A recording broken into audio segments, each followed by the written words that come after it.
evening, as you can see from the sky here in Singapore, and welcome back once again. It is Premier Sim Gaming Leagues. This is PSF1 Season 39, and it is round number 7 of the final season on F1 24. We have 3 races left to go. And, well, the championship battle took a turn for the worst if your name is Art Mateo a week ago in Silverstone. He'll be looking to bounce back because Epic Vale, who is on a run of 3 consecutive podiums with a win sandwiched in between 2 third places, he is 15 points clear at the top of the championship table, and he's been incredibly consistent so far. And ever since winning back-to-back races for the reigning champion in Belgium and China, it has not gone well at all. 11th place 2 weeks ago in Austria, 0 points. 15th place last week in Silverstone, 0 points. Everything then up for grabs for the reigning champion if he is to keep his slim title hopes alive. My name is Tom, also known as T-Dub, and welcome along to the Singapore Grand Prix. And I'm delighted to say that in the absence of Byron Hell, joining me for the second time this season, it is the legend that is Otaku Logan. Hello, T-Dub, hello, viewers. And you're going to be treated to a bit of Scottish flavour tonight with me. Yes, I'm sorry I had to mention this. We are in Singapore, another lovely country that has 5 million people and begins with the letter S. It is Singapore. The Marina Bay Street Circuit, first erected in 2008, has been home to some legendary or not so legendary moments over the years. You know what they are. And has, of course, been repaved since 2023, of course, when they removed the Marina Bay section. Bit sad, but they removed the float section. And now it is much faster down to the final chicane before the final turns past the flyer to the finish line where the laps are clocked up. And we have some laps being started from drivers such as Brando. We have Ryan that's coming around the first couple corners. Lifeboat there as well. But all focus should be on Epic Vale tonight in the Kick Sauber. He could get all but clinch the title with a big haul of points tonight without reply, and into the final 2 rounds of the season. This is the third to last round of the season, and Epic Vale starting its lap now, coming out of Raffles Boulevard, of course, the longest straight on this track, and a DRS zone, one of 3 DRS zones in this track. I did think it was 4, but I don't think they have 4 yet. I think it might be 4 this year, I'm not sure. Yeah, they haven't got it, at least on this game, in the new section of the track that, of course, you mentioned. I'm a big fan of it, actually. We saw in 2023, in particular, that epic race, that it definitely made a difference. And that horrible snaking section under the bridge, which, albeit looked pretty cool, but it wasn't particularly conducive to good racing. And, yeah, definitely a nice change. And good to see that some circuit designers are adapting. Yeah, the best race of 2023 for sure. Not because Max or Red Bull didn't win it, but because it had a lot of action. And we thought that George Russell was going to win it, but he botched it out of the corner and he lost out on points as a whole, not just a win. Laps coming in. Alex Lofer, last week's winner at British Grand Prix, has got a 125.595 with Enzo Sabaton. 125.644. Mateo only managing third. We should be seeing Ryder set the fastest time there. Look at that. Over 3 tenths faster than Sofa was. Now, Formula 1 Marios and Azam and Tony have got faster. Tony only have to drive again to the 125.5s. And then we have Jan and Volokongan center laps. Jan is invalidating. Volokongan, I think, is still on his lap. Yes, he's still in Sector 2. He's just finished Sector 1. Oh, he nearly hits the wall. Yeah, Volokongan coming out a little bit later than everybody else. 3 invalidations early on. Dirk, I mean, it was the worst possible start. Invalidated over the apex of turn number 1. So that lap went straight in the bin as soon as possible. And Lifeboat followed him very, very shortly, coming through the 90-degree left-hander of turn number 7, just at the start of the middle sector. Volokongan, though, in that silver arrow, the only driver to have scored points in all 6 races so far this season. But he is, as yet, failed to stand on the podium. A couple of 4th places early on, a 10th, a couple of 7ths, and a 6th in there as well. Looking really aggressive on the steering wheel into this 3rd sector chicane. Now the final couple of corners, this should be absolutely flat as you like. Be careful not to invalidate over the curbs or on the exit of the final corner, and he cuts the beam to go only into 8th position. 25.6 for 7/10 or just under just over 6/10, covering the 13 laps we've got so far. Expecting that to close up a little bit, but at the moment, like you said, Ryder with a comfortable advantage, and that's not something we usually see this early on. No, not at all. I see the times were extremely close last week. I think you mentioned before the race, was it more than 10 drivers were within a tenth or something? Yeah, it was incredible. We had the top 13 covered by less than 2/10. The top 8 were covered by 3/4 of a tenth. And if we go down to, what was it? P16. Remember, this is Silverstone, a very technical circuit, albeit it is quite high speed. But first down to 16th, covered by less than 3.5 tenths of a second. Absolutely unbelievable scenes. Absolutely. We've got a couple of drivers on track. Everyone else out. Actually, no one is on a lap. I think Dirk is about to start his run. No, he's yet to get a time on the board. One of 3 drivers along with Lightbout and Jan. Not set a time as of yet, but there's 12 minutes to go. Sure, a long way to go. Heading down the first straight. You see he's got all but pretty much the 2 left wheels on the track. Of course, that is legal in this, but I think in real life you'd be having a lot of struggles as there's no rubber. It's just marble. Yes, definitely. It's a really interesting one. I'm surprised that we've seen only 3 drivers invalidate, to be honest, because there are certain parts of the circuit where it is very easy to do. Nonetheless, we spoke about turn number 7. Also, the final couple of corners. Dirt navigating it nicely, not Tony Hawking over the exit curb through turn number 7, but a little bit wide of the apex, not troubling it through turn number 8. They feed into each other pretty nicely, these complex of corners in the middle sector, and then what used to be the famous Singapore sling, throw it in now, just a single left-hander, and then into a twisty, very tight right-to-left part as well, and then over the Anderson Bridge. Again, another low-speed hairpin this time. Down into second gear, slight lock-up on the front left, and that pushes the car just that little bit wide of the apex. So time on the board still in the middle sector, but Dirk, with just under 11 minutes to go, needs to get this time on the board. It is imperative. And if you are new, of course, to PSGL, we have ghosting turned on, collisions turned off in qualifying. That means that we will have a lobby reset. Everybody will get their soft tyres back, so you can do 3 runs in a qualifying session using all of your available soft compound tyres. The Blue Williams round the final couple of corners. Well, this bank lap beat for Dirt. 10.5 minutes to go. Solid time. Joins the 1:25.5 club, and coincidentally enough, is in position number 5. So we have all but 1 driver on the board right now. We have Lifeboat coming through to start his lap. Everyone else starting their second time lap around this over 5-kilometre circuit. The first night race held back in 2008. Of course, it was a member for more controversial circumstances. Lifeboat completely cutting Raffles Boulevard, but staying inbound. He had the tyres in the white line, which is not allowed to be crossed. Coming down towards the Memorial corner, as I have it on my sheet, and he's went wide. Very easy to do it there. Unfortunately, Lifeboat will be stuck in 8th for the meantime. Looking at the other drivers, we have Enzo Sabaton coming down Raffles Boulevard.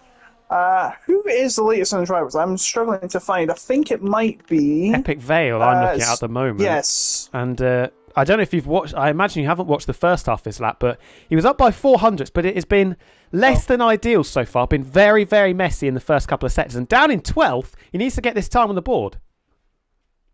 Oh, he does, absolutely. I'm having trouble with the sound on the game. It's fine when you're doing the onboard, but it doesn't seem fine when I'm doing the screens of the. Oh, he's invalidated. Oh, he's invalidated. Ah, that's not good. And so has Ryan in front of him. The screen, what's it called? The broadcast camera, the roving cameras, we could say. I can't really hear the cars. Not that good. Oh, he's completely gone over the rumble strip into the pit exit. It's a bit naughty. I've seen a lot of drivers do that before and get in trouble for that. Yes, I think that may be a penalty as Azim lowers the benchmark at the top, takes over from the Kicksauber of Ryder, our first driver, into the 25.1s, getting close to the 24s. Both of the championship protagonists are struggling. Matteo invalidating, going through the final sector chicane. A lot of improvements coming in though. Mario's Formula up into third, 1:25.3. Same lap time, but 100th of a second in it between himself and Francesco Largo, who is up into fourth. Remember, a week ago, Francesco Largo took pole in Silverstone, but by the time we got down to Copse Corner. He was in 20th and last place. Was not a very good opening lap. Picked up damage early on, and that was all she wrote pretty much. And the two championship protagonists now, as Jan finds an improvement, RB now 7th and 8th with that 25.5. Armateo 14th, Epic Vale 15th. Not looking good so far. Oh dear, they better be lucky it's not a 20-man race tonight. It is 16 only, it seems, just like Gran Turismo, where the maximum is 16. Volakongan is coming out to finish his second lap, and hopefully this will get him up the leaderboard. It is good enough for 6th place, so the driver, Mr. Consistency, they've been calling him, is on to the top 6. Mr. Consistency, he's scored points in every round, but he's not been able to win the podium. Still, it's better than having one podium and 5 non-finishes. Yes, I would 100% agree with that one, to be honest. Epic Vale is out again for what will be his 3rd run of this qualifying session. Just under a 90-second lap time, so there is a possibility that you could get 4 runs in doing 2 used tyre runs and then using your other 2 brand new sets right at the end of the session. That is probably what he is trying to do now, but he's going to have to get his skates on. He's going to have to do, 4 laps in 6.5 minutes? That's going to be very, very tight. It's going to be on the bubble pretty much to try to get round to start that final flying lap of the session as the clock clicks down to 0. Yes, of course, you've got to cross the line before the clock hits 0 for your lap to count. If you finish it after 0, it doesn't matter. As long as you start it before the time hits 0, then you can finish it. But if you don't, well, sorry, but you're not getting your lap in. I think there was a game, I think F1 Championship Edition, when the time hit 0, your run was over. You didn't get it complete, which I think was unfair. Well, I actually think what it was in Q1, if you didn't get your time in before 0, you got shut off. But I think I remember in Q2, and this is a very weird part of that game, that you were allowed to complete a lap time. I think it was in Q2 I had that, and it just stopped. I don't know why. I think this might have been a thing with all the Liverpool studios at the time. Potentially. I can't remember. Well, speaking of the Reds, Codemasters. Speaking of the Reds, the track map has lit up red for Epic Vale because he did what Dirk did right at the start of the session, invalidating on the inside at the very first corner of the lap. And the championship leader, for the very first time this season, I think it's fair to say, because he's been very consistent, not just in the races, but in qualifying as well, is under significant pressure. Just over 5 minutes to go. He's only really going to get one more flying lap, and you would imagine going to return to the pits now, get a fresh set of boots on, and go out right at the end of the session. And he is currently going to be starting on the back row. Oh dear. That is not a good sound you want to hear if you're Epic Vale. His teammates up in 2nd as well. It's kind of like the Red Bull situation. One guy at the top, one guy at the bottom. And it's 100%. Still the case because Tsunoda was struggling to get up there. Yeah, he looked pretty decent in practice, to be fair, as Enzo Sabaton doesn't improve. He didn't have much practice. Yeah, Enzo Sabaton not improving either. 2 milliseconds down on his personal best. Stays 13th. Just an update, by the way, on F2. They've just had a safety car with 6 laps to go after Lawrence was crashing out. Where was it? It was down... Sorry, there are laps going on. What are you seeing? Oh, yeah. Alex Loafers just jumped up into 2nd place. 0.04 of a second down on Azim's time. But last week's winner started 2nd, managed to cross the line in 1st at the end of the 26 lap Grand Prix. Now finds himself provisionally, he was on the front row because he's just been bumped by the Scarlet Ferrari of Tony Richet, the only Ferrari taking part this evening. And he is now into the 25.0s with just under 4 minutes of the qualifying session to go. Don't think anybody else is on a flying lap at the moment. No, people either returning to the pits or have invalidated and will be subsequently coming into the pits. Oh dear, so apparently the crash in F2 caused by Lawrence, he crashed into the wall and Nico crashed into the back of him, losing him his front wing. Wow. What lap was that safety car then? Yeah, it's a safety car, and not going to many laps. And there were inters as well, and I think they might be pitting. Yeah, half the drivers have pit for softs. Oh, does it look wet still? Actually, they're all pitting for soft. No, it's dry now. It's very dry. So maybe Chaos. sign of something to come potentially in this. Yeah, Grand they're all Prix. in. Yeah, they're all in the pits. Well, as I was doing it, they were. As I was in the pits, they were pitting. As there was a safety car, so they're all on soft tires now. Very fun. I will be watching the race as this session closes out. So we've got drivers on the track. We've got Marius in the Ferrari trying to get up into pole position. His teammate is on pole position with a 1:25.08, that being Tony. And he's got Azam Alexlofer and Ryder Dow ahead of him. So if he shaves off at least 2 attempts and change, he will be in for a Ferrari 1-2, assuming no one else gets up there. That's what we want to see, because we haven't seen that in real life for a while. No, we have not. And apologies to Marius. I almost just completely forgot that he was in the session. I said there was only one Ferrari. And there are, of course, both Scarlet cars, first and fifth. And like you said, separated by just over 3/10. Now, under 2 minutes to go, this is going to be probably the final lap he gets. And the championship leader, under significant pressure, second last at the moment, only got one banker lap in, a 25.7, nearly 7/10 off the outright pace. He's going to have to nail what could be his final chance in the qualifying session. We are going to ride on board with the championship leader for what could be his last lap. Diving down into turn number 1, do not want to invalidate. Very easy to do. Massive slide over the curbs, though. And I think that is him done, locking up face first with the barrier. And that's almost commentator's curse. He has got enough time if he gets his skates on to come round again, recharge the battery. Whether he's got enough fuel on board, I'm not sure. That could be session over for the championship leader. And most likely he's going to start last, because you would expect Ryan's going to find an improvement. I think if he saves fuel on this and makes it to the line, he'll have a lap, but it's going to be very close. I'm going to be keeping tabs of him. He needs pretty much... He needs to get it now. Because at this rate, he's going to miss it by a second or two. Oh. Ryan's starting his lap, and if he gets ahead of him, Epic Fail's starting on the back.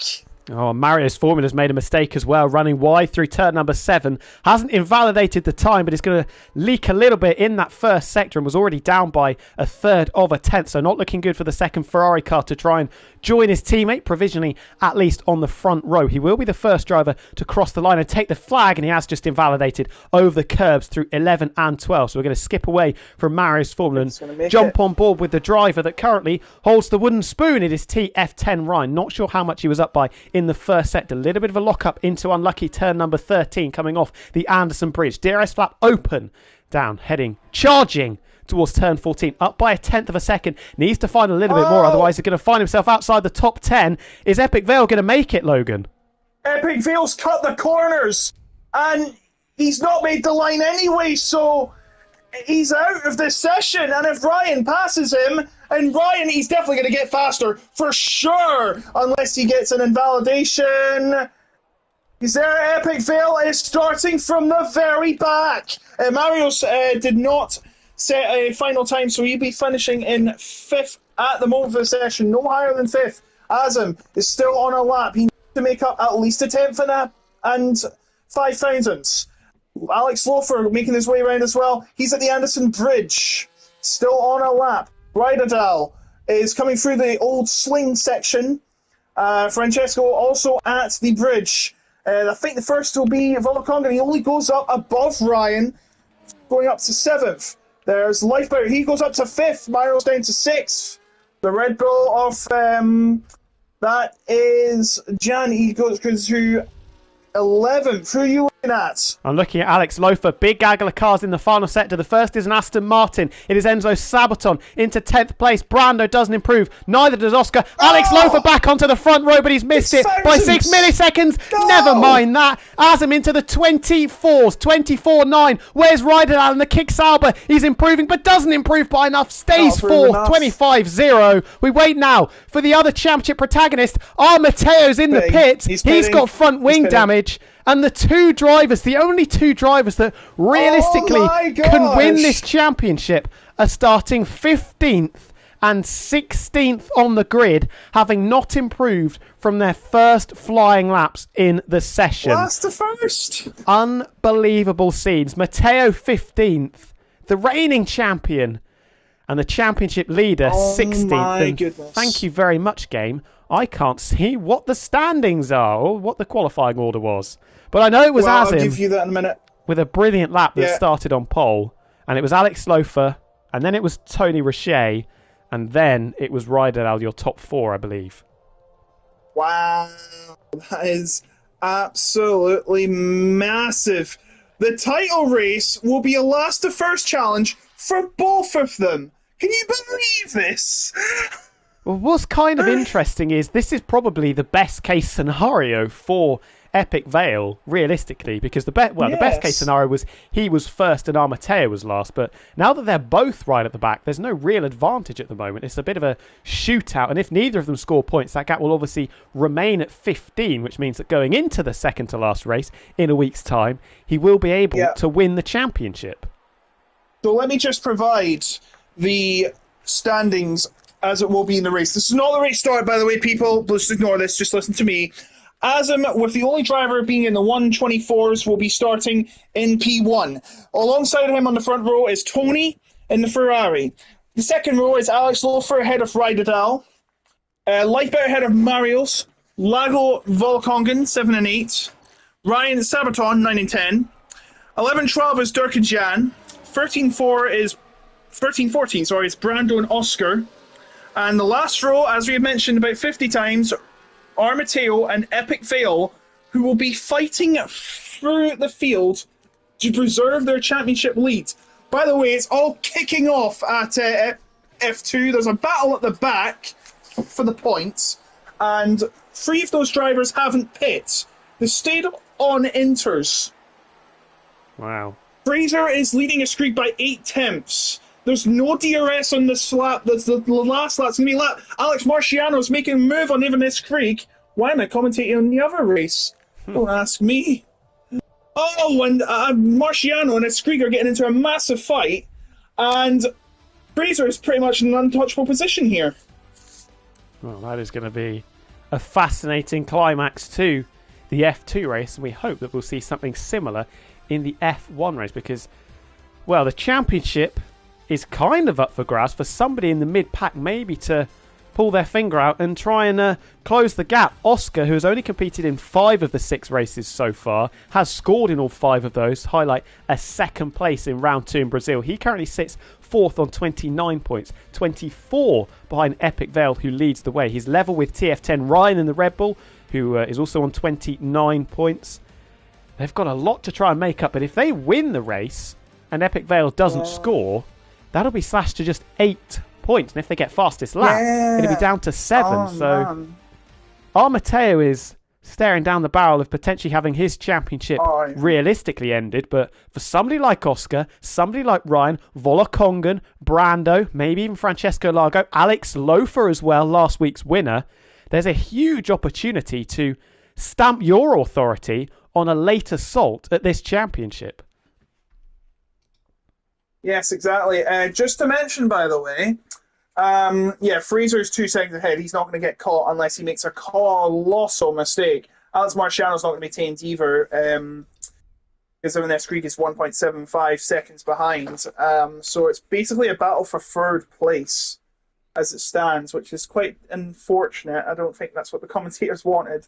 Sipola and Zane are way behind, as well as Tom, because they did not pit first off. They thought it would be too wet, but decided to stay out, and they paid the price. I think Fraser about to win this race. Wow. A very interesting development in F2, where I think there is a bit of a championship battle that is still to play for. I believe so. I'll just double check. I've not been checking the standings. I know typical me. Well, while you're doing that, let's Standings. have a little bit of a chat about GT Omega very quickly. If you head over there and use the code PSGL, you can get yourself 5% off their services. Make sure you... Fraser has 1 ahead. Oh, even if Screek's got a penalty, so third place will be Christian. So Fraser has 1 in F2. He's 1 ahead of Alex Marciano and Christian. Finley, Nico, and Azar. So Fraser cuts Finley's lead by 8. Hazara cuts the gap between them by 8. Hazara finished 3 points behind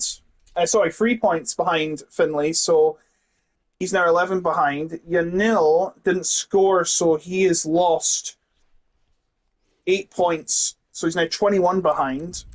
Lawrence, of course, DNF'd, so he's falling down the order. Christian finished 3rd, so he will go to 46 and jump ahead of Yanil. And also, a little bit of an update from PSF1. Hello, everybody. Welcome. If you are new, hopefully we have a cracker of a 31-lap race in store for you in a few moments' time. But Owen has jumped in. He'll be starting from 17th, so Epic Vale doesn't technically start from last place. Owen will now take 17th slot on the grid, which means we have one extra driver, one extra opportunity for a little bit of added drama potentially around the silky streets of Singapore. And if there's a little bit of weather as well, that could be very, very interesting. Yeah. 2022, we had some rain. Max Verstappen had one of the worst weekends I think I've ever seen him have in Formula 1. Very uncharacteristic. 2017 as well, coincidentally also involving Max Verstappen. That sandwich between the two Ferraris and the Dutchman into turn number 1. Fernando Alonso getting bowled off in his McLaren Honda back in the day as well.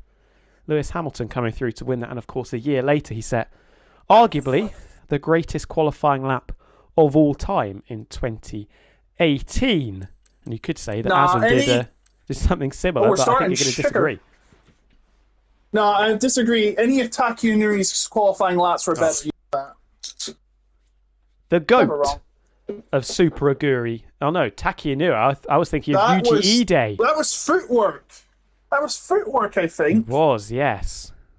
Back in the late Literally 90s. Footwork. They were going by foot. He's 61 now. What a legend. Footwork, September 1963. Syntec and Footwork. He was 2 months old when the first episode of Doctor Who aired in the UK. Wow. How time absolutely flies. We're going to get our weather reveal. Literally.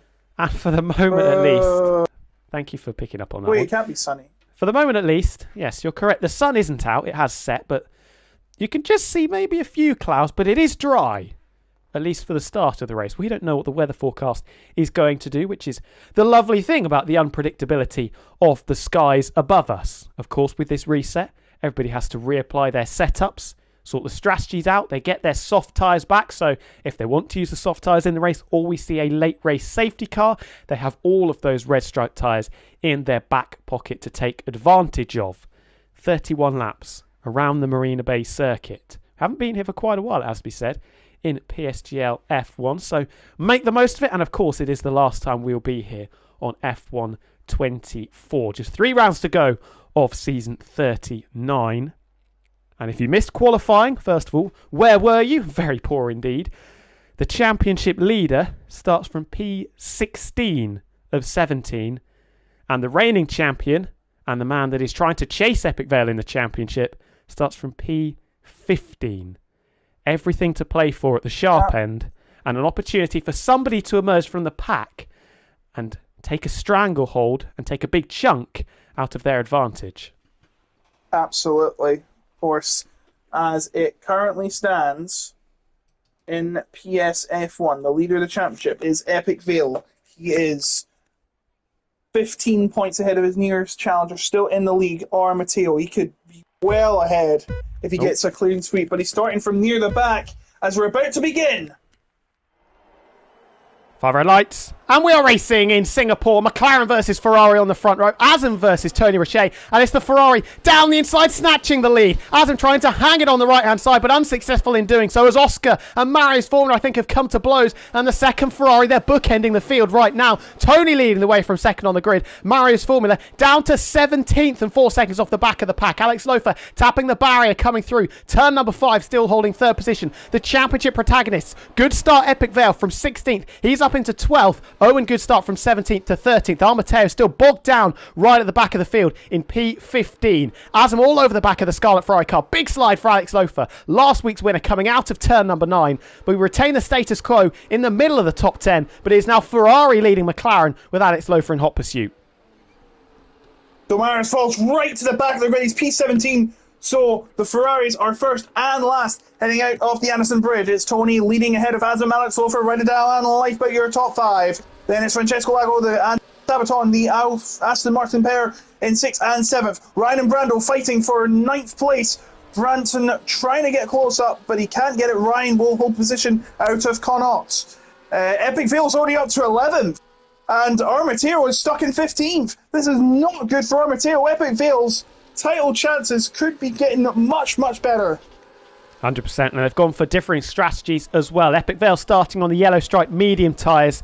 Armateo on the white striped hard tyre, so he could potentially come back and come strong later in the Grand Prix. But after starting from second, the perfect getaway for Tony Richet down the inside into turn number 1 and taking the lead away from Azim. Medium tyres for the Ferrari, hard tyres for the McLaren. Bit of bumping and grinding going on in the midfield down into turn number 1. Jan going into the back of Epic Vale into turn number 1, and then Epic Vale going into the back of Brando into turn number 3. So a little bit of a scrape, and along we go. Francesco Lago pulling out to the middle of the circuit in the battle for 5th and 6th. Having a look up the inside of Lifeboat, but couldn't quite slide the green machine of the Aston Martin far enough alongside his Mercedes engine counterpart and get up into 5th position and put that McLaren in an Aston Martin sandwich, because Enzo Sabaton has had a decent opening lap and now finds himself just behind his teammate. Francesco Lago still desperate to try and get this place away from the McLaren car. Look up the inside into what used to be the Singapore Sling. Not able to make anything of it though. Tony still leads. He's now increased his lead by over a second and is clear of DRS. Francesco Lifeboat fighting outside the Anderson Bridge and down towards Connaught across the river they go. And Francesco Lago swap positions are going to try and get the inside at Connaught. Lifeboat tries to shut the door on the outside, but it looks like they're staying side by side, heading down where the float used to be and towards the chicane. And Lago is ahead, and now it's stuck in an Aston sandwich. He's got him, and he's done it very efficiently, it has to be said. Nice little battle, but had to try and get a shift on, and does so, making the most of those medium tyres, and now leaves the Papaya McLaren in the clutches of his teammate as Tony Richet, also on the mediums out in front, storming away from that other McLaren. 1.5 seconds the advantage between first and second. Epic Vale getting a move on. He is in the move, he's in the groove, and is up into 9th place now, getting past Ryan down into turn number 1. So the championship leader already up into the points paying positions. And if he does go on to win this race, would be one of the greatest recovery drives I think we have ever seen in PSGL history, and we'll be talking about it for quite some time, and it could rubber stamp his authority, let's say, over this season 39 championship. The gap extending up to nearly 2 seconds now between Tony and Asman and Alex Lofer. I think the alarm bells will potentially start to be ringing for the driver in 3rd place, because Asman hasn't got an answer to the pace that Tony has at the moment. No, absolutely not. Tony is 2 seconds clear, and I think the medium tyres are the answer, but he's got a bit much earlier, and Azam will be having to grind it out over the much more laps than Tony before his pit stop. So, as we had said, 6 drivers on medium tyres of the 17 that are starting this race. So, yes, they are going to vary, and it could be decisive on how this race ends. So, Epic Vale is making up all these positions mainly because of the stronger, grippier tyre, but all earlier as well. So if they're not careful, then they could lose positions just as much fast as they gained them. Heading down to start lap number 4 now. It's right on the back of Volkongen. 2 temps separate the two, and you can tell that Epic Vale by looking at my onboard. He is much faster in the corners. Surely it's only a matter of time before he gets past Volkongen in P8, who has scored in every round this season, as we have mentioned about 40 times, like a broken record. That's a bad exit from Volkongen, but then again, a bad entry from Epic Vale in that corner. So it looks like they're going to be batting down to Raffles. Are we going to battle at the front? Is Alex Lofer going to make a move? No, he is not. 2.4 seconds separate the lead at the top. Oh, and Francesco Lago had a little look up the inside of Rydell into turn number 8, but thought better of it and happy to hold station in 5th for the time being. The gap continuing to extend out in front, but remember the theory of equilibrium. What goes around comes around, they could say, and the pace that the medium runners are showing, well, they'll be on the slower hard tyres in the second stint of this race, and it will all just start to come back to the likes of Azam, Alex Lofer and Ryder now, who are taking this early pain for some potential long-term gains. Returning back to the championship lead, who's done excellently, 7 places made up in the opening couple of laps, still shadowing every move of Volokongan down into the braking zone of turn number 14, but once again not quite close enough to make that move work, and will have to remain in 9th position for the time being, and not really under any pressure either from the Red Bull of Ryan, just sat behind in 10th place, the last of the point scorers. Armateo still yet to make any progress, started 15th, running 15th, should realistically be 16th, but Marius Foreman had a bit of a whoopsie on the opening lap, and in fact the reigning champion under some severe pressure from Oscar, and he's 8/10 off the back of Dirk. Armateo seemingly just doesn't have the pace. No, not at all. This might be one of his bogey tracks, I imagine. Stuck in 15th, stuck in limbo, and Epic Vale's making his way on up the order. And now he's going to have Volokongan yet to get past Volokongan. Should be any time soon. It's this DRS train that's the problem. Where they get DRS up front, they get DRS behind as well. So they're all in the same boat, really. Just passing each other's DRS, cancelling each other's chance to pass. That's the problem with DRS, of course. Slipstream might be a different story, but of course, with dirty air in play, it's pretty tricky to do. 100%, and they're all effectively running at Azam's pace, sat in second position at the moment. So, yeah, maybe they'll be hoping that somebody like Alex Lofer or Rydell or even Francesco Largo on the medium tyres can muscle their way up into second place and try and make some kind of impression on the runaway Tony Roche that leads by 2.6 seconds. Deja vu from the previous lap, 2/10 per second, 3/10 per second, the gap between Volokongan and Epic Vale down into the braking zone of 14. But the championship leader, his charge, for the time being at least, has very much been halted. And just drawing a line in the sand, getting into the trenches, digging into the trenches, and happy just to hold this position, this track position at the moment, and just bide his time and wait for the opportunities to present themselves. And believe you me, they will present themselves, and he almost presented one to Ryan coming out of the final corner, practically sideways, going through turn number 19 and losing a little bit of time down the straight into turn number 1, but thankfully not quite a big enough Code Brown moment that he lost a little bit of track position and can continue as he were, with maybe some slightly inflated rear tyre temperatures.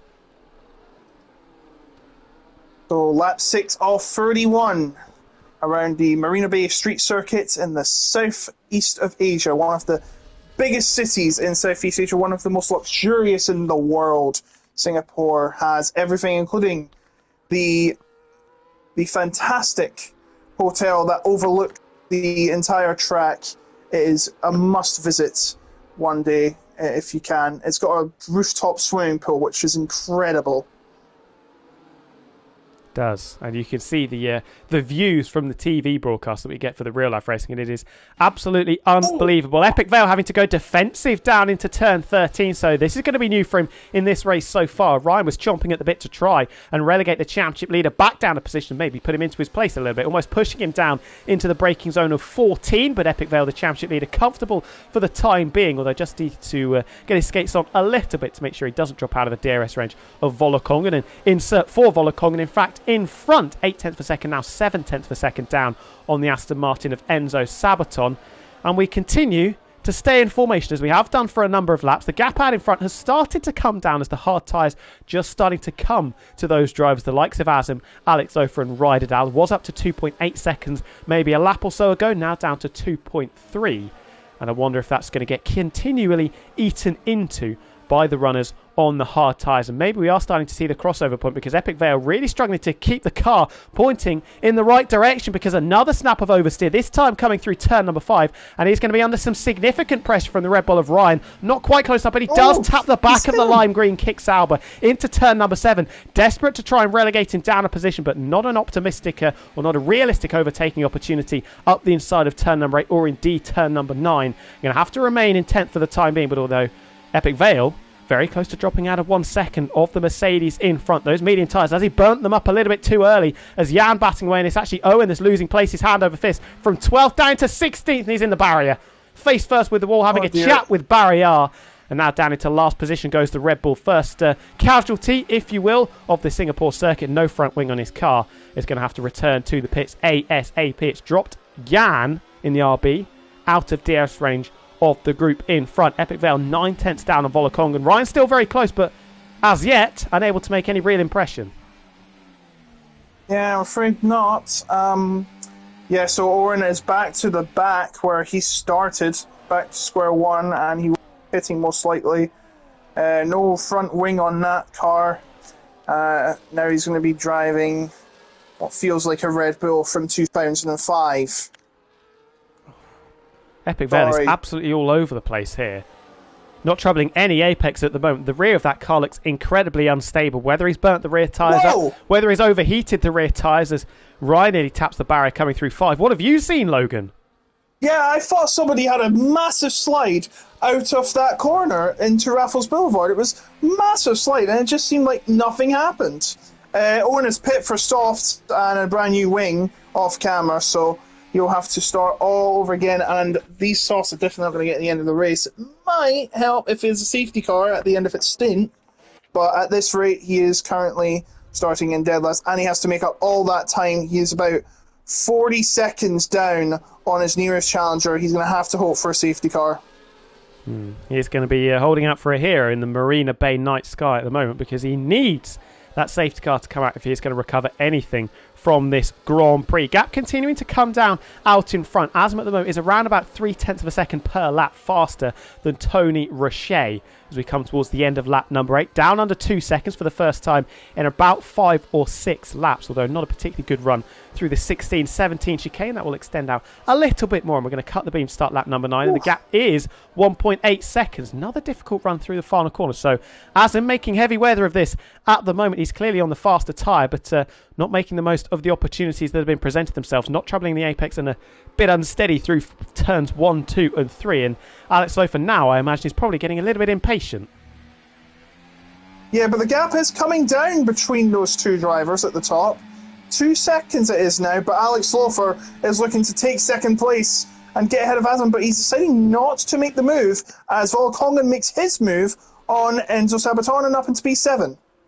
I think he is going to pick up a track limits warning for that one, though. Just running slightly over the white line on the exit curb of turn number 7. And I believe that will be a corner cutting warning as he got that move done on the Aston Martin. Does need to try and get back into the DRS of Lifebout in front. Has a little bit of clear air, so should do that no troubles, although extending out to 1.1 seconds. And is up against it a little bit, Volakongan, as Epic Vale diving down the inside. Had a look up the inside of the Aston Martin into turn number 13, coming out of the Anderson Bridge. And that was maybe a bit of a desperate lunge from the championship leader. Once again being pressurised down to 14 by the Red Bull of Ryan, who is once again happy just to sit underneath the rear wing of the Kick Sauber for the time being. But that was a bit of a heart-in-mouth moment. One for Enzo Sabaton because he has a Kick Sauber launching it down his inside, and for Epic Vale because he nearly made a meal of it. Could have very easily been some front wing damage and making his day even harder than it already was after qualifying. Look at him being pushed through the final couple of corners all over the place. I think he is now going to relinquish ninth place. Is he? No. He gets a decent run out of the final corner. Marius with a corner-cutting penalty. But yes, he is going to be eyes on stalks, they say, for the championship leader. He's not making this easy at all. No, absolutely not. And his tyres, I think, are starting to hit the cliff. Just mention Alex Lofer has taken the lead. Asm had a poor exit out of the final corner and has lost second place to Alex Lofer, last week's winner. And the battle between second and sixth is really starting to hot up. In fact, Volakongan's about to join us. Has there just been an incident? We've got cars all over the place through turn 7. Ryan up the inside of Epic Vale. Both of them fell off the circuit, though, but the Red Bull making the pass. Similar to what happened behind Jan falling off the track in his attempts to get past Brando. Second place changes hands once more. Alex Lofer, I think, losing it down to the Singapore Sting and having to, reacclimatise himself in third position. They're allowing Tony Roche, the buffer between first and second, to extend once more. Got down to 1.7 seconds, back up to 2.3. This is not good news at all for this chasing pack. Big chasing pack from first, all the way down into 15th this DRS train runs. And if they're going to have any chance really of trying to close the gap down, it's probably going to be in the second half of this race when that leading trio in this train have the medium tyres on, which, as we saw, were faster, considerably faster, for about 6 or 7 laps as Tony Roche is diving into the pits. Yeah, and so is Enzo Sabaton. Tony deciding now's the time to pit. He had mediums on. So what's it going to be this next run? It is hard tyres, and I should expect no different. Sabaton is also going to go on the hard tyres, because he can't go in the mediums, and the softs are not going to go to the end. It's a one stop, for sure. So as I'm now the leader, but I wouldn't be so sure, because of course, remember, we're running different strategies, so see how it helps. At the end, Alex Lofer is going to get past Azam, and is Ryder now going to get past? No, he's not. He's going to stay behind Azam. And now Jan's got past Epic Vale, and Epic Vale now down to 9th. Yeah, those medium tyres starting to scream for mercy as he continues to leak places. That's 2 in the last lap. As Ryan coming through, and then Jan down into turn number 7. Deja Vu as the Red Bull and RB filed through. Alex Lofer, like you said, taking the lead for the very first time in this race on lap number 11. As Tony Richet jumping into the pits. We shouldn't be expecting to see the hard runners in for another 10 laps or so, it has to be said. So they're going to be running their own race. They'll look up the inside. Dirk trying to get one over on Brandon, but it's left himself exposed to the reigning champion, who's been incredibly quiet so far. Terrible qualifying, but now trying to steal 11th place from the Williams. Diving down the inside of 14. Bit of wheel-to-wheel contact, and they're going to continue to be side-by-side on the exit. But with that bit of contact, just putting the Alpine out of kilter, and the Williams holds 11th for the time being. So they remain 11th and 12th as it stands, and there are going to be some pit stops. It's Francesco Lago coming in, and then Epic Vale is also coming in, as well as Brando. So they'll be going on to the hard tyres. Question is, where will they be? Well, they'll probably be behind Tony. Tony is about to come around the final corner and start his lap. Coming to the final corner now. And he should be getting past these 3 drivers. After all, he was in the lead. There he goes. And now he will be behind his teammate, which is a few seconds off the road. And that's a big slide for Armateo coming out of the final corner. Not the final corner, the memorial corner. And he's battling Dirk, who's 3 tenths behind. Alex Lofer leads Azam and Rydadal, and what have you just seen? Oh, yes, Matteo having another wobble. He has just overtaken Dirk down into turn number 7, so up into 8th place as Dirk seems to be struggling. Very good lap, it has to be said, for the Williams driver, and Armateo is nearly 2 seconds down on Jan in front, so going to be hard work, let's say, to try and get back up towards that leading group of 7, who can now run at their own pace, try and use the advantage of the hard tyres over the next 10 laps, although Tony Richet is going to get a big undercut, and it's going to be, well, a difficult final stint for the likes of Alex Lofer, Azam, Rydadal, Lifebout, Volokongan, Ryan and Jan to chase after that runaway Ferrari. We saw the mediums were absolutely rapid for the first 4 or 5 laps, but then seemed to just fall off a cliff. And no greater example than the championship leader Epic Vale, who made incredible progress, got up to 9th place, stalled, and then started to fall back at an alarming rate. Yeah, seemingly so. And now, Epic Vale, I should mention, is 2.4 seconds behind. He's got Brando for company. Enzo Sabaton, who is just pit, has got Francesco Lago for company with him up ahead. Francesco Lago has already pit as well as Sabaton. I think Lago pitted the lap before. Yep, lap before. So Alex Lofer still leading now. He's double the gap length of him. And whoa, Rydadal, massive slide. Massive slide from Rydadal. Great save there. That could have been curtains for his race here in Singapore, but he's lucky to stay on. But he's got the McLaren of Lifeboat behind him, so you've got to be very wary of that. As Volokon also there, and he's got a great run out of the Anderson Bridge, and he's right next to Lifeboat. He can touch his rear wheel, and he's going to go for a move on the outside. This is brave, this is dangerous. He nearly touched the barrier, but he is luckily still on the track, but not ahead of Lifeboat. But he'd rather be trying to make a move for Lifeboat and survive rather than make a massive send and not survive. Yeah, incredibly close, and it was Lifeboat who made his own mistake coming through turns 11 and 12. Just took a little bit too much of the inside curb, unsettled the car, and that was all the invitation Volokonga needed to have an assault at trying to nab 4th place away from his Mercedes engine counterpart, but staunchly defended, and a very nice riposte from Lifeboat in holding on to that P4, and Volokonga will have to bide his time and wait for another opportunity to present itself. Half a second the gap between Alex Lofer and Azam out in front. This is a huge opportunity for Alex Lofer. He cannot let this pass him by with Epic Vale struggling, with Armateo struggling, if he can go back-to-back, pick up 2 race wins in a row, that is going to throw himself into championship contention as Dirk, with the helping hand of DRS, passes Armateo. But that trio that is rounded off by Oscar, 3 seconds now down on this leading group of 7, and points looking very, very difficult to come by, it has to be said, for the reigning champion. That would be 3 races in a row where he's failed to pick up a point, and that will almost 99% we can be sure that his championship charge, his title defence, will have been extinguished in the fiery city of Singapore. Remember, Epic Vale is not in the points either.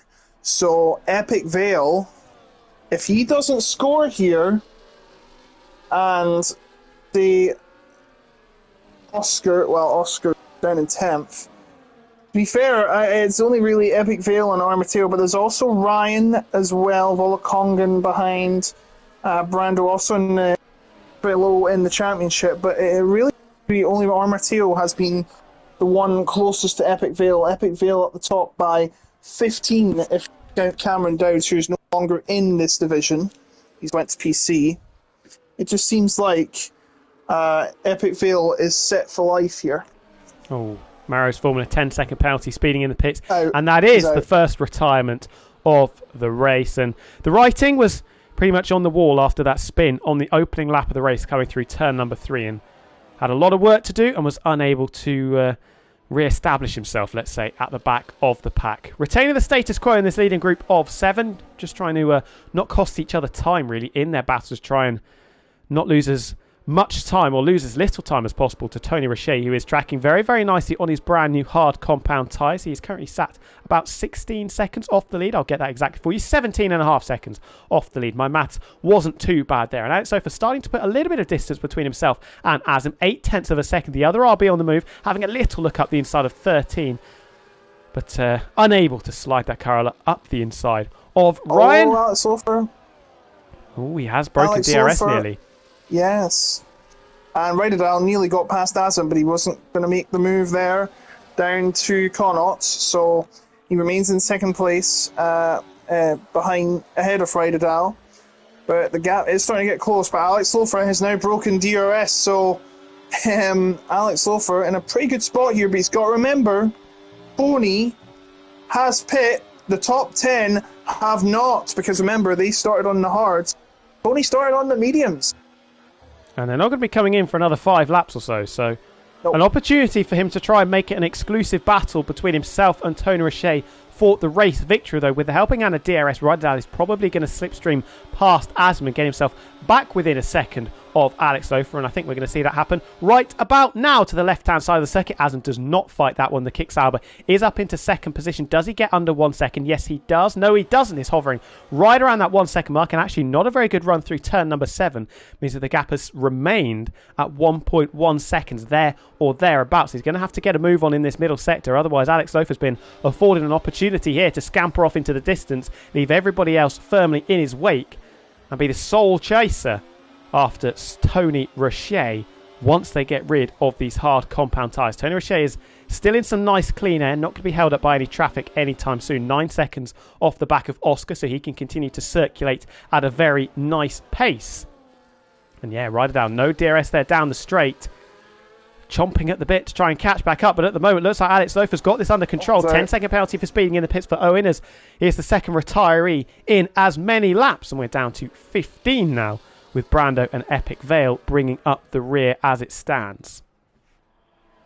So Alex Lofer still 1 second ahead of Riedel. There's 1.1 as they head across the finish line.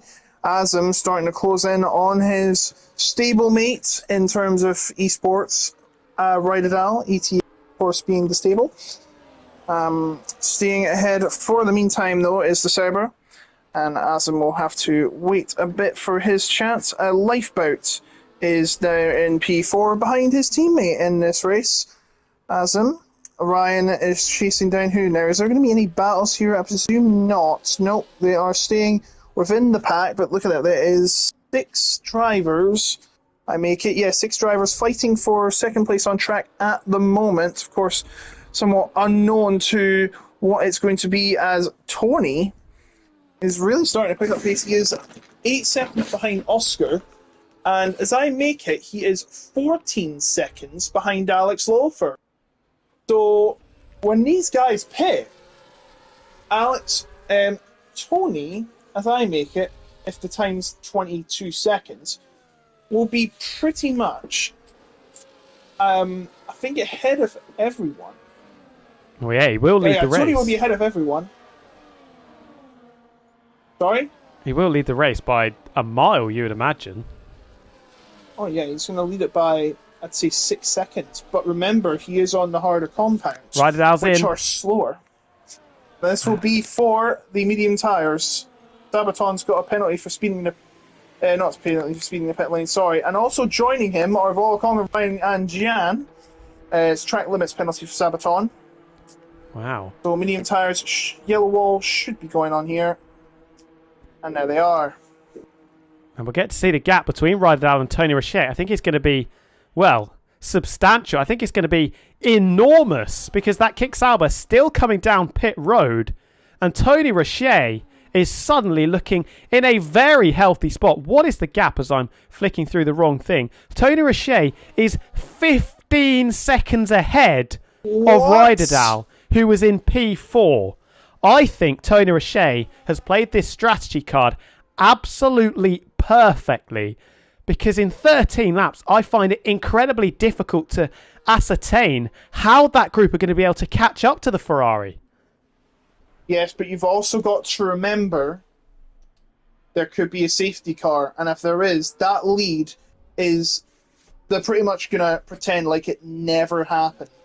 But and he'll have to start from scratch. My counter to that, though, would be he gets to then put on a brand new set of tyres, and the advantage the chasing pack would have had then gets taken away, gets neutralised. So, I mean, realistically, it's a win-win scenario for Tony Roche. He's on the worst compound tyre, and he's going to remain on the worst compound tyre until the end of the race, but he's going to have a massive lead, and if the safety car comes out, that disadvantage is taken away, and he's given the opportunity to scamper off Alex Lofer into the pits, along with Mateo and Oscar, the two McLarens continuing on. I think that these guys that have come in slightly early for the medium tyres, I think they've realised the temerity of the situation they're in. Brain in a jam jar time, you could say, worrying hugely about this enormous gap that Tony Roche has built up, courtesy of what's going to be a near 10-lap undercut.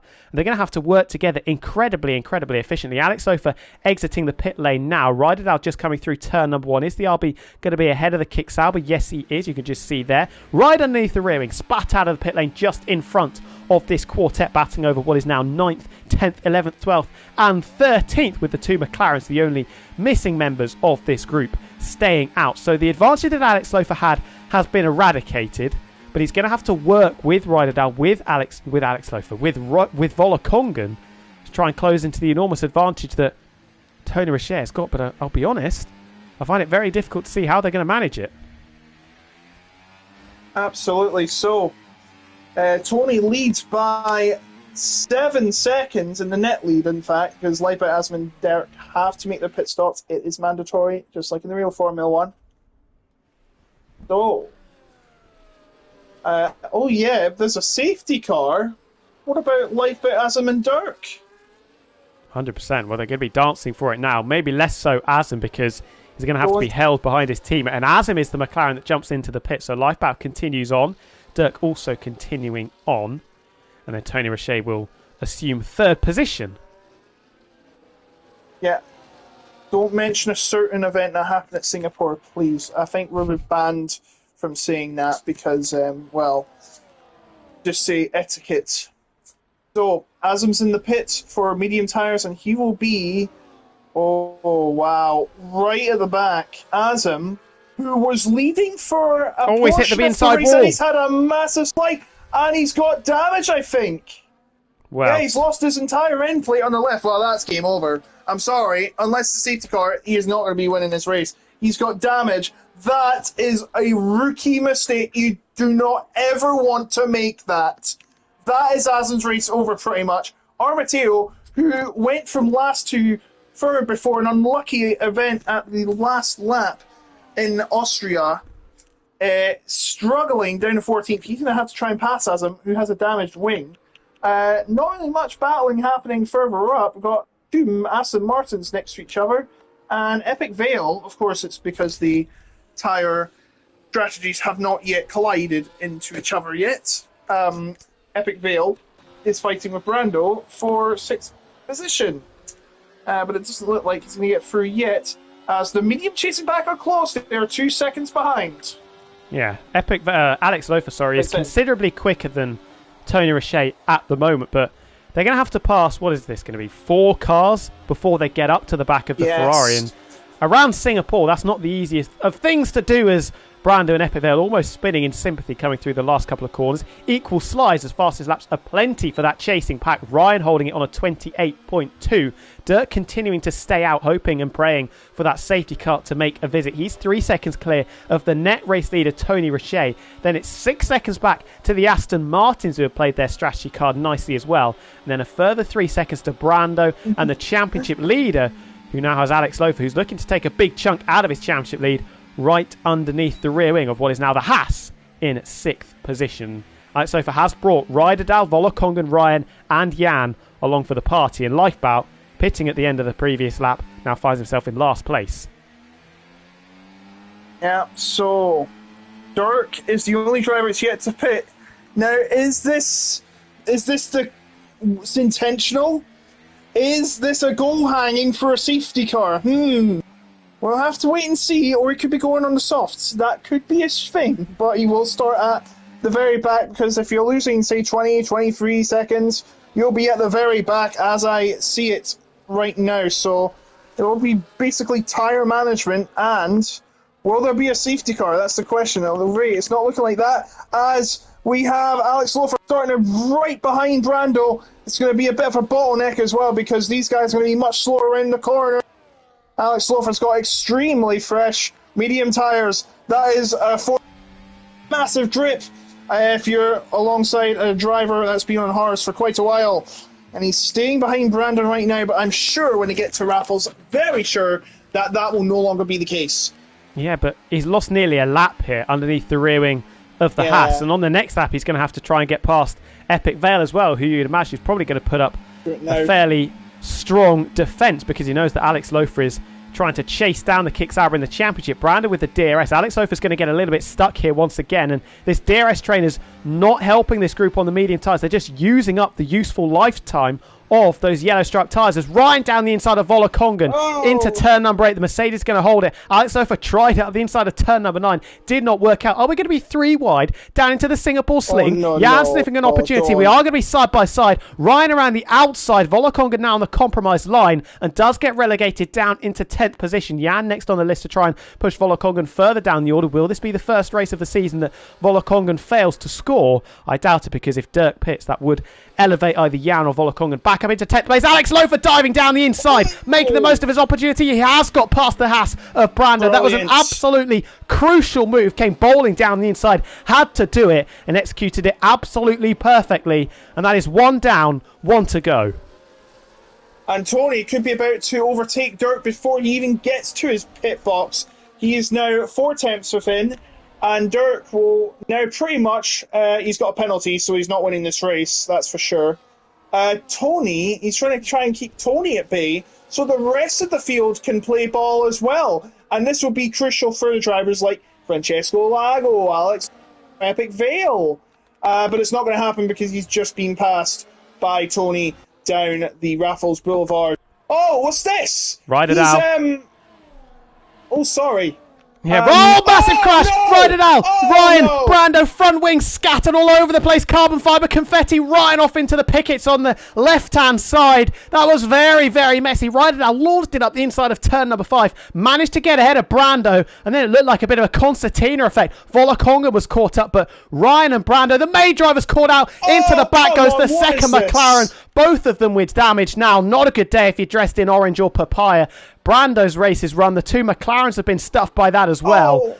And it has absolutely kicked off here in a desperate, desperate chase. It's getting very, very messy. Ryan with no front wing. Mateo still has all of his front wing intact, so he's potentially going to pick up 1, maybe 2 points in this race. Is now launching up the inside with 3 wide. Lifebout diving down the inside. He's got half a front wing, but that's not going to stop him. 3 wide behind now as Oscar trying to make the most of the wounded nature of the Alpine and the Red Bull battling over what is now 11th and 12th. Up the inside we go. Armateo holds 11th. Lifeback picks up a 3-second penalty. Oscar gets ahead of Ryan, as does Azim, the Red Bull, with absolutely no front wing, and into the pits he comes.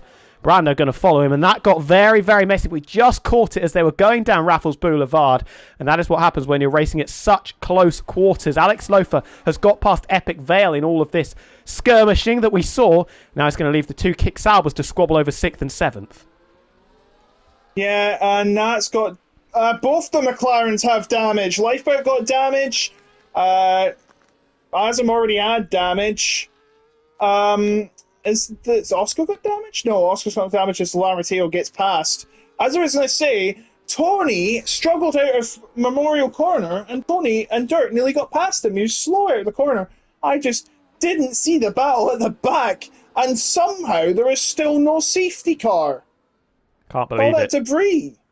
Surely that was a safety car situation. I think we had 3 cars sideways going down through the kink of turn number 6, and, well, Ryan and Brando's opportunity to try and get some decent championship points and maybe make a late title charge ended in quite spectacular fashion. Now 14th and 15th, no chance for a point unless we see a late race safety car, which I was going to say, we've seen no signs of the safety car being deployed, but we had a bit of a kerfuffle, didn't we, on the previous lap, and that's just erased that thought from my memory for the time being. Alex Lofer still leading the charge. He's got 1.7 seconds in hand over the 2 Kick Saubers behind as he chases after the 2 Aston Martins. He is tracking at the moment to catch Tony Roche. The gap is 8.1 seconds between the Ferrari and the RB.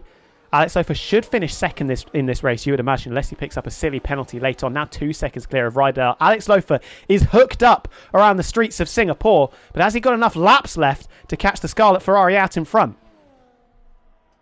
I highly doubt it. It's looking extremely unlikely. Now he's losing all these laps, and all that time ahead is just fading away.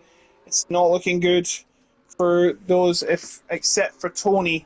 Dirk is starting to lose a lot of time. He's got a lot of penalties to his name. I think he's going to have to pit soon, but he'll on the softs and will be well down. He might still finish in P13 perhaps, but it's not looking good for Dirk. The 2 Aston Martins are 3rd and 4th right now. It should be 2nd and 3rd soon, but Enzo Sabaton has got a penalty. I'm looking at the battle for P6. It's led by Rydell and his teammates right behind, and he's on the harder tiles. This is not good for Epic Vale. He's going to be overtaken soon. Yeah, going to start to fall through the field a little bit. Should pick up at least a couple of points courtesy of that big crash we saw a couple of laps ago, but is now under some significant pressure from the Mercedes of Volakongen. Dirk through the penultimate corner, then the 2 Aston Martins, and the flash of that Royal Navy bluey purple colour of Alex Lofer, who is the only driver that can take this race victory away from Tony Roche. Took just under 2 seconds out of the Ferrari on the previous lap, but is going to get hampered on this turn by the 2 Aston Martins currently sat in front of the driver chasing the runaway Ferrari out in front. Dirk, like you mentioned, still yet to come down pit road. 25 laps on his hard compound tyres. Still doing the safety car dance. This is the first move that Alex Lofer has to make. Dancing around the circuit, waiting for an opportunity to present itself, but can't force his car alongside the 2nd Aston Martin of Enzo Sabaton. Look up the inside of turn number 8. But again, Enzo Sabaton holding on to 4th for the time being. Could do a bit of tag teaming here, the 2 Aston Martin cars, if they want to try and keep Alex Lofer back. Francesco Lager will inherit 2nd place. We've got a yellow flag. I think Ryan is in the pits and retiring, or has he crashed? Yeah, Ryan has binned it out of the final corner. Front wing's gone once more. Still no safety car. Tony Rochelle will be happy about that. Alex Lofer probably less so.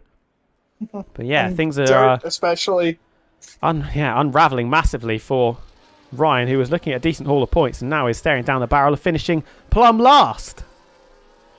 Now Alex Lofer has to hope that Dirk pits, or he's going to be a bottleneck to his strategy. And Tony will be unchallenged in these final 5 laps coming up, which start right about now.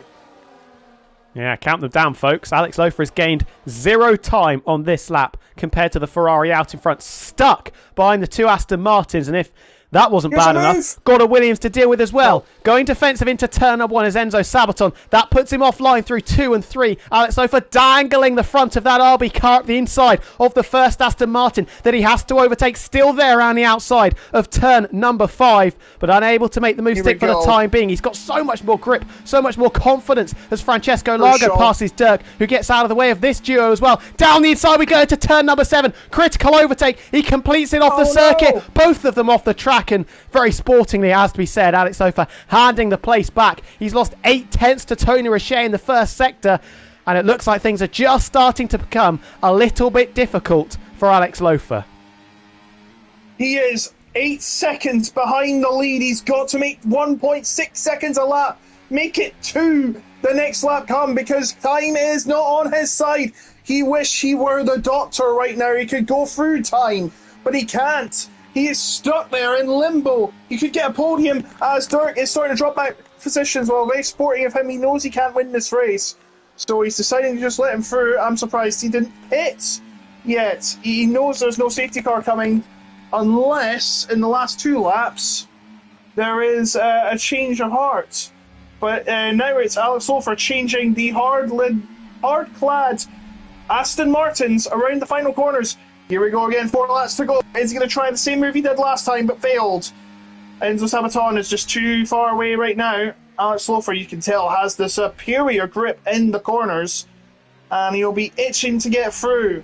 I think he's much slower in the straights as well. He's in a DRS train involving the 2 Aston Martins, so he's going to be even more trouble. And this is only helping Tony.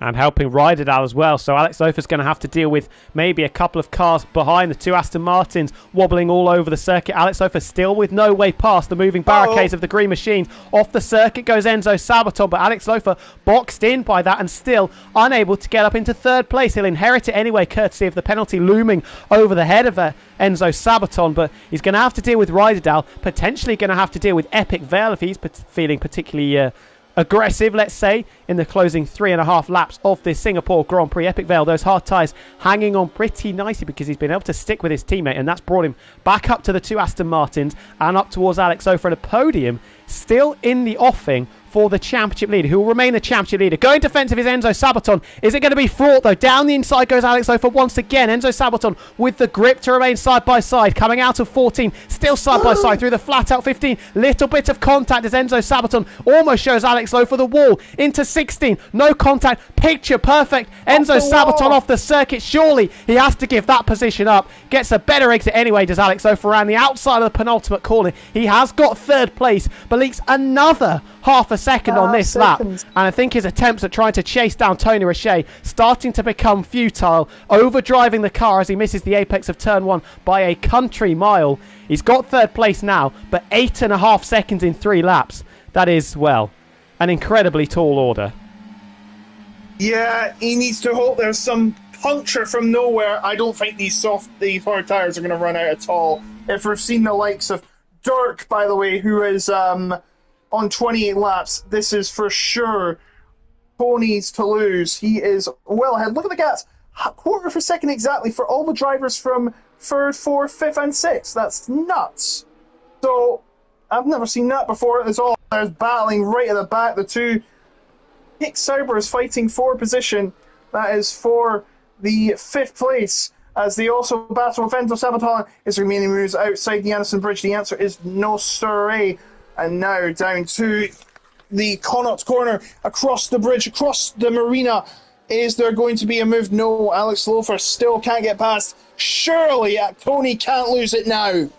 Surely not. Hopefully not, he'll be saying underneath the lid of that Ferrari car. Enzo Sabaton struggling, having to go defensive, but Ryderdale up the inside into 16. Has he overcooked it on the brakes? Keeps the car within the white lines and is up into 4th position. It can now try and apply the blowtorch to Alex Lofer in front and ruin his chances of trying to finish 2nd place in this race. He was aiming for the victory, but with 2 laps to go, Tony Richet with an 8-second margin over 2nd placed Francesco Largo, who has done very well, it has to be said, to hold on to that position considering the circumstances of his strategy. Epic Vale currently is going to finish fifth place which will be a tremendous effort. Alex Ofer might have dropped Rydal out of DRS phase. No, he hasn't. 9/10 of a second. Surely this is Alex Ofer's opportunity to finally get back up into second. Francesco Largo goes defensive. Lofer having to go the long way round. Is the space afforded to him on the right-hand side? Yes, it is, and that gives him the opportunity to keep the RB up the inside. It's raining, by the way. Can you see the streaks on the halo? The rain is starting to fall. That could play into the hands of the medium runners. Very, very close. You could barely put a playing card between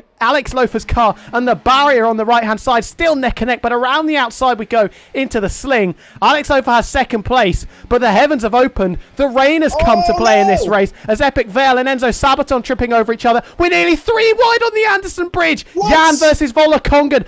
Mateo. Drivers are sticking the intermediate tyres on. We've got 2 minutes to go in this race. Chaos unfolding in front of our eyes. Yeah, but what about Tony? How's he feeling? I don't think he's phased by the weather. He's just taking it easy. He doesn't have to go aggressive. He's 8 seconds ahead, for Pete's sake. Right, and now goes down the inside of Francesco Lago in the final chicane and takes third place. He's on the podium. And now he'll be chasing Alex Ofer. The final lap's about to begin. It's starting to read even more. Tony is actually struggling in these positions, but I wouldn't worry. He's 8 seconds ahead. 8 seconds is like an eternity for drivers like Tony. It's like Dirk is going to retire from the race. Lifeboats went on to intermediate tyres, but I think it may be too late. It's rained too much.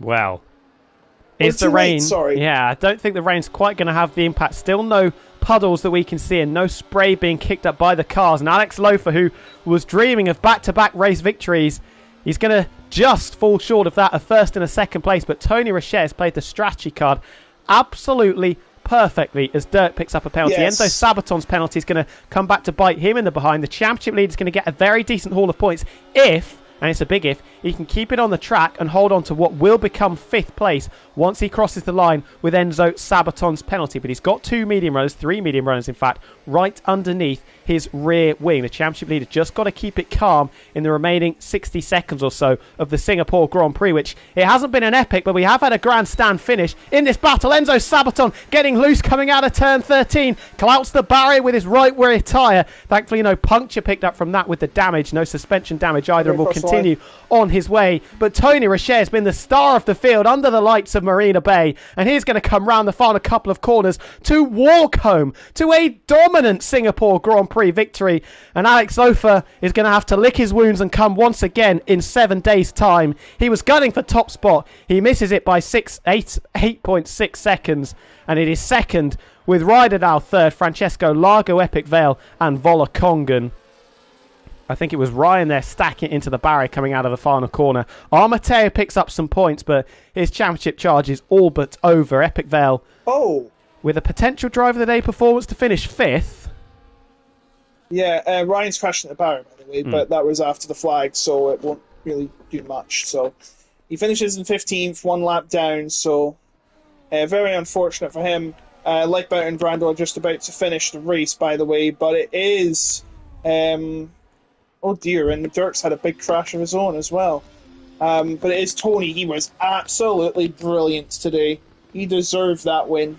I didn't think it would be possible, but I guess it is. Medium and hard was the way to go. Unfortunately, those who chose the inverse paid the price. It is Tony who is on reserve duty. He's made his first appearance since the 3rd round, and it looked like he'd been doing this all season. What a drive. By the way, the fastest lap... Oh, we missed it. We'll get it out for you in a second, hopefully. Fastest lap also gets a point, and it is starting to get very wet out there as it starts to hold fireworks out there. But yes, Sauber's F1 Rydal, or is it Vale? I can't remember. Getting a driver of the day, but of course that has no bearing. And there is your winner, Tony in the Ferrari. First win for Ferrari you've probably seen in a long while. 100%. So the results. Sorry, Logan, go. Carry on. Ryan got the fastest lap, so no one's getting the point. Tony, Alex Lofer, Rydal, Francesco Lago, Epic Vale, Vola Kongen, Enzo Sabaton, Mateo, Jan, and Azan, your top 10. Oscar, Lifeboat, Dirk, Brando, Ryan, Owen and Marius will not be scoring any points. Owen and Marius retired early on in the race. Ryan was the only driver left.